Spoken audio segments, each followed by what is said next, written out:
به منظور حمایت از دهاقین و کاهش ضایعات محصولات زراعتی، وسایل و ماشین‌آلات خشک کننده بادنجان رومی، میوه‌ها و سبزیجات به ارزش نزدیک به $60,000 آمریکایی از سوی سازمان غذا و زراعت ملل متحد با همکاری ریاست زراعت، آبیاری و مالداری ولایت لوگر برای شماری از کشاورزان مرکز و ولسوالی‌های این ولایت توزیع گردید. در همین حال مسئولان از دهاقین می‌خواهند تا در استفاده مؤثر، حفظ و نگهداری این وسایل توجه جدی داشته باشند.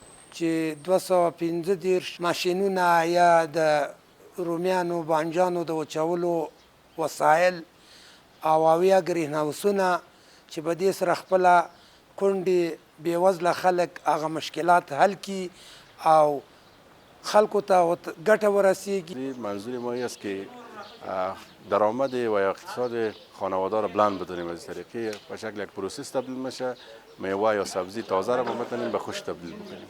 از سوی دیگر دهاقین مستفید شده با ابراز خرسندی این کمک ها را گامی مهمی در راستای رشد زراعت و جلوگیری از پوسیدن محصولاتشان می‌دانند. الحمدلله مون خوشحال یو، مون ته ډیر ګټور ده دا شیان مون اوس په دې کې لکه رومي سبزیجات په دې کې وچوو، مونږ ته ډیر سهولت دی. وسایل سبزیجات د وچولو په خاطر باندې د ډیره ګټه لري.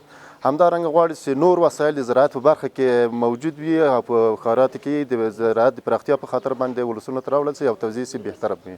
گفتنی است که توزیع چنین تجهیزات می‌تواند نقش مهمی در رشد اقتصاد محلی، ایجاد فرصت‌های کاری و تقویت خودکفایی دهاقین در ولایت لوگر داشته باشد.